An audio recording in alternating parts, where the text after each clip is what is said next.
सर्वधर्मान् परित्यज्य मामेकं शरणं Vraj. The miseries of material existence and the most hopeless conditions of life is the best possible opportunity to turn to God.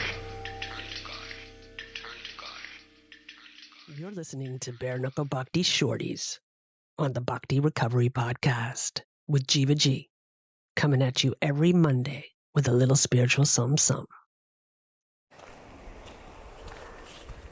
My name is Jiva. I'm grateful in recovery. I'm in recovery from addictions and associated behaviors. Good morning. I wanted to start today's shorty with that because the longer I'm in recovery and the longer I'm on my spiritual path, I know one thing. If I put anything in front of my recovery, it will turn to shite. This is tried and true on this 35-year journey. And I'm a different person. I'm a different person than I was when I got into recovery. My very first meeting was with 20 years old. I was 20. I grappled until I was 28 when I was ready to get clean and sober. When my self-will pounded me into submission.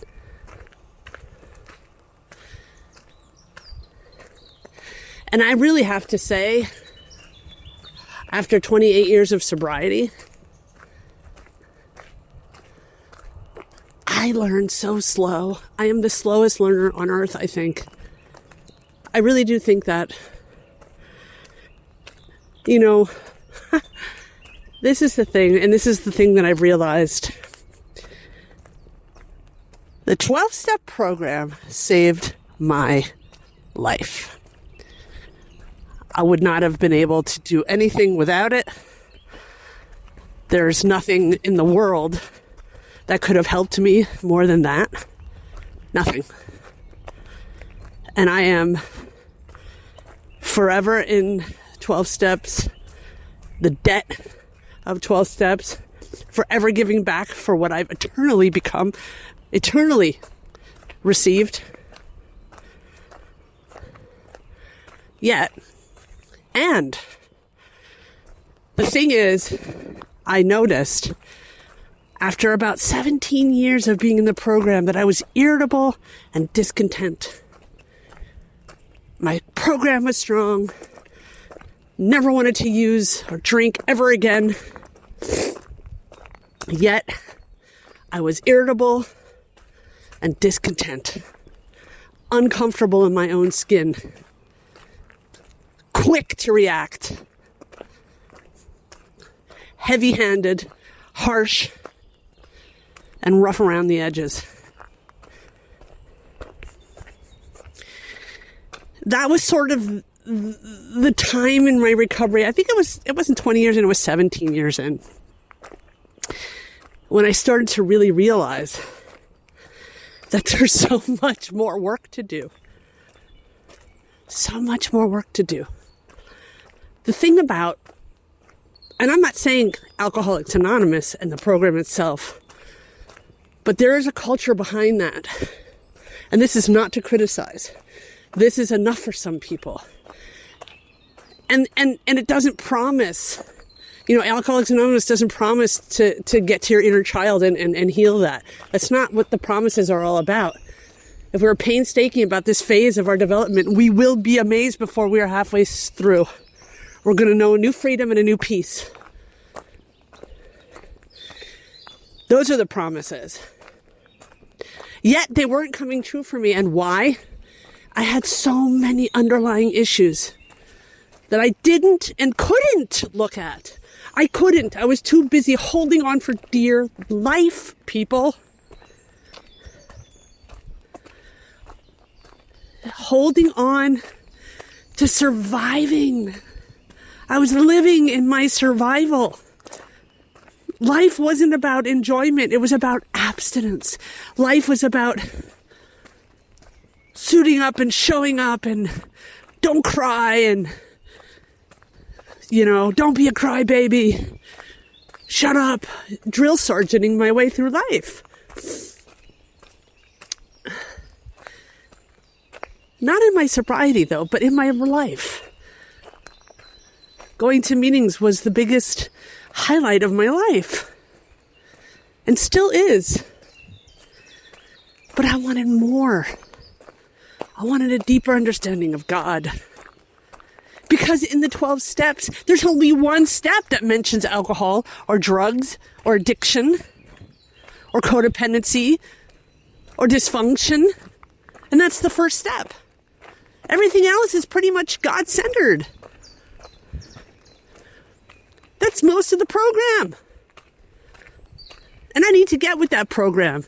If I don't want to be irritable and discontent, I'm still irritable and discontent when I am confronted with my old conditioning behaviors. My old conditioned behaviors. That's when I get into trouble. Because those two things don't match up anymore. Trying to live the good life. And I don't mean the good life materially. I'm talking about spiritually. Keeping myself spiritually centered. With Krishna right in the middle. And I still, after 28 years, have not mastered that. Make no freaking mistake.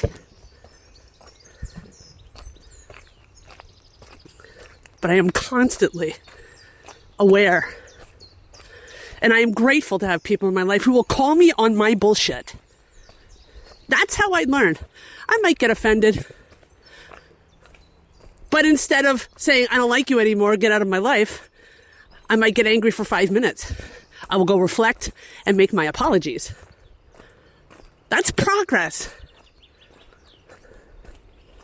Let me talk a little bit about being a devotee, being an aspiring devotee, and how high that freaking bar is, and to really make that clear.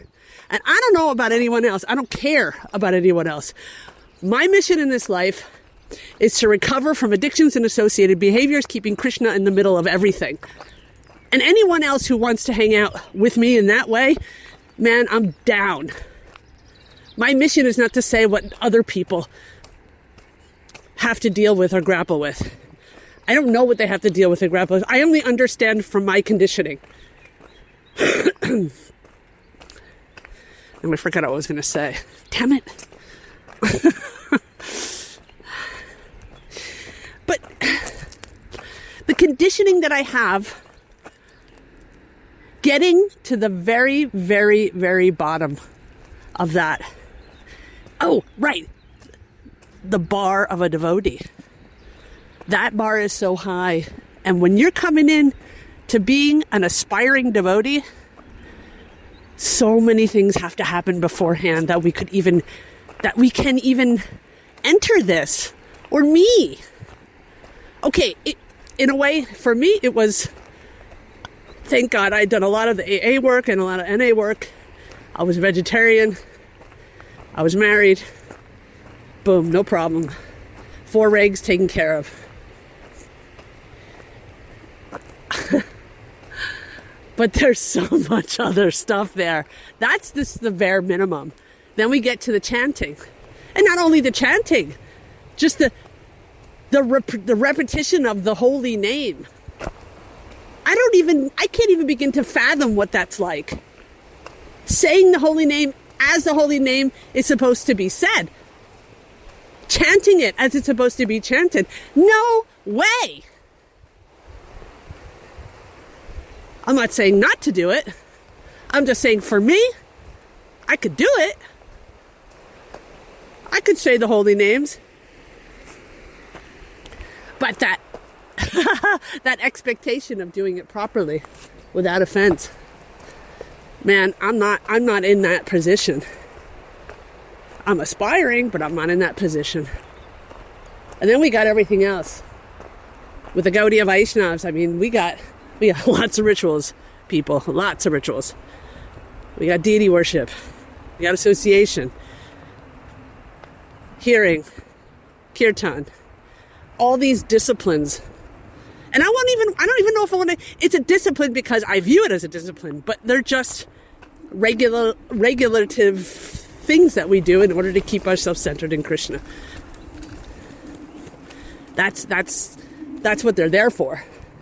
And I like to see them as guidelines.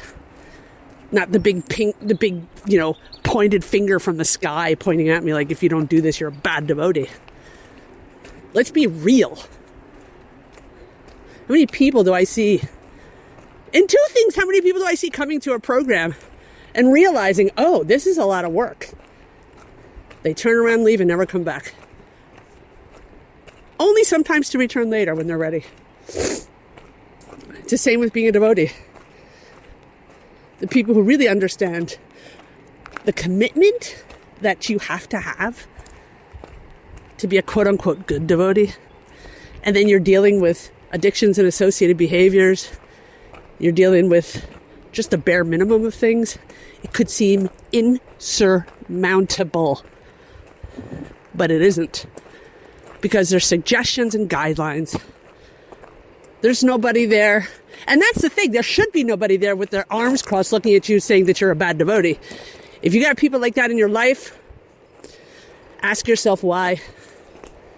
Ask yourself, what is it that this person is giving me?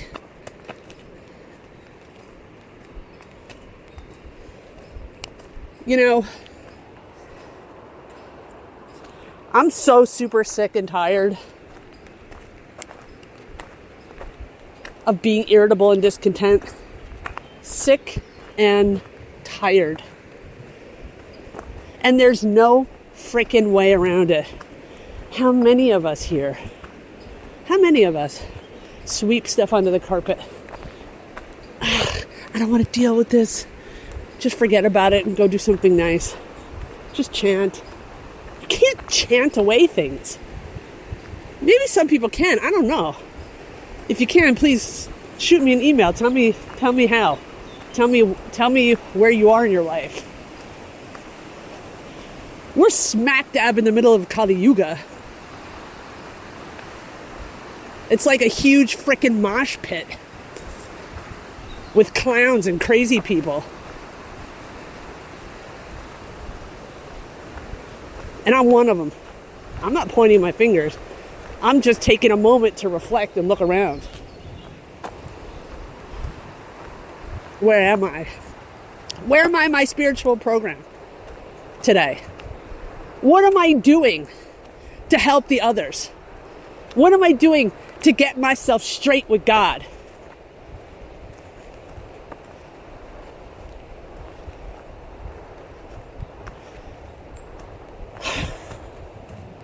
And another thing that I've noticed this week, talking on that subject, there can't be anyone else but me. My karma is especially designed for me. And with in the age I'm in, with a certain amount of, let's just call it years of maturity, a certain amount of experience that I've had in my life, it's just plain and simple. How many times have I tried to compare my insides with somebody else's outsides? How many times? That is definitely a rhetorical question. I could answer it a million times.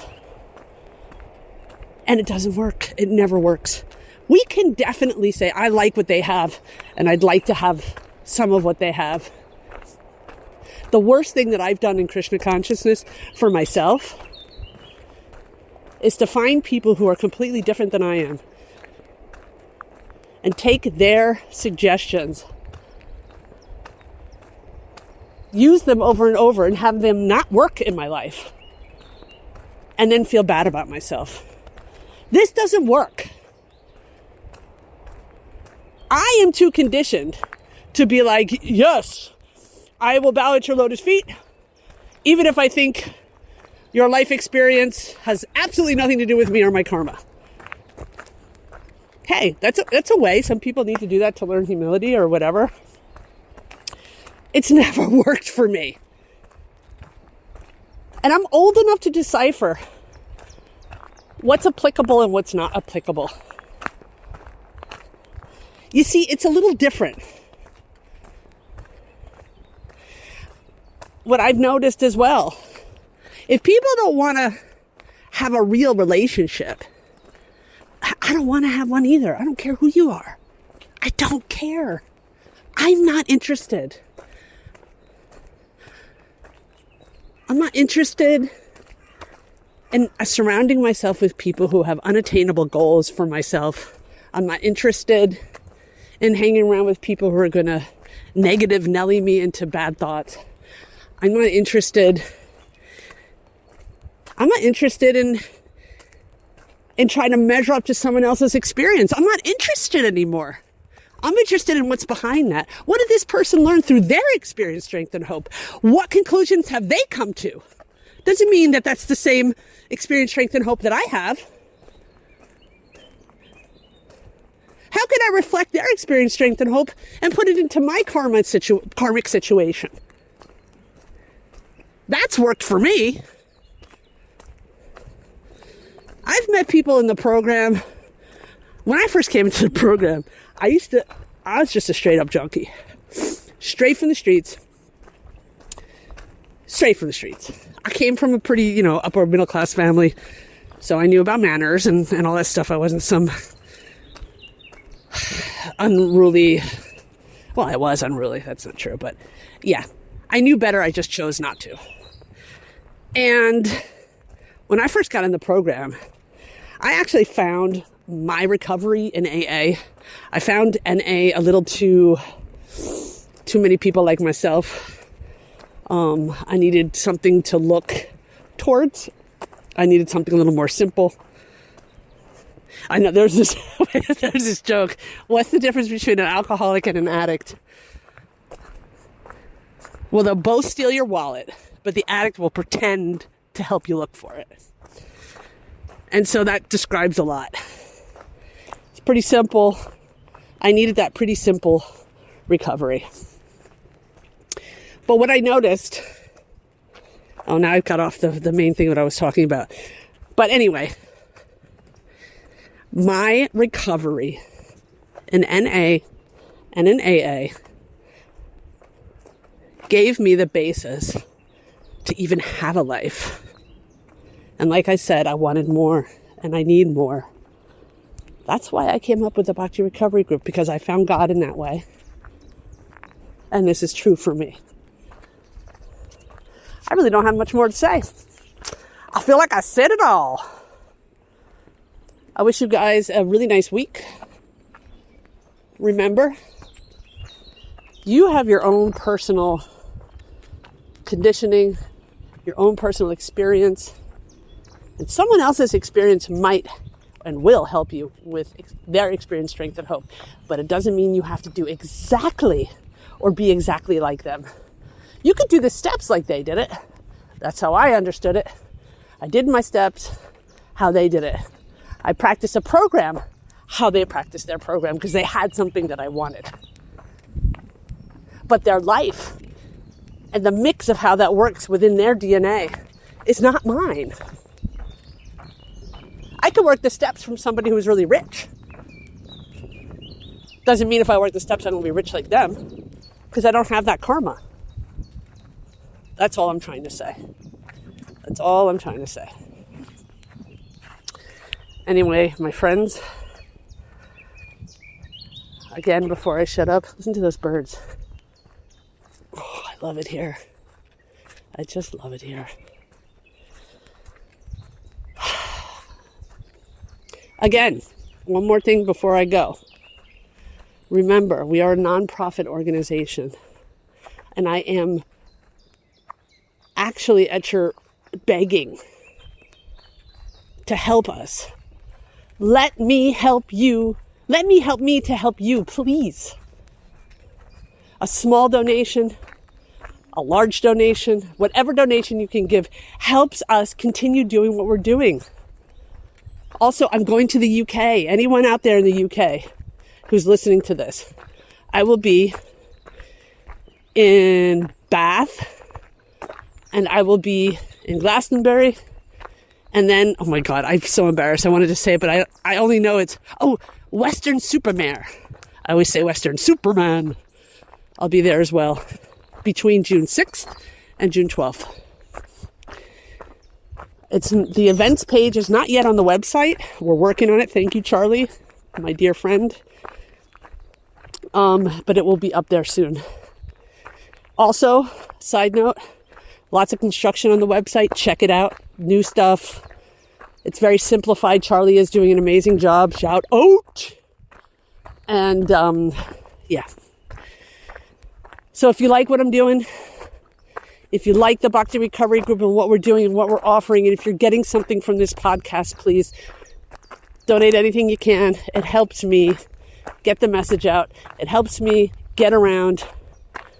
And at some point, I want this to be an up and running organization. And we're at the brinks now. All right, my friends. Love you all. Till next Monday. Haribo! Thanks for listening. I hope you liked the Monday Shorties. Don't forget to check out our full-length episodes on Thursdays. If you like what you heard, spread the word. Peace out. सर्वधर्मान् परित्यज्य मामेकं शरणं Vraj. The miseries of material existence and the most hopeless conditions of life is the best possible opportunity to turn to God.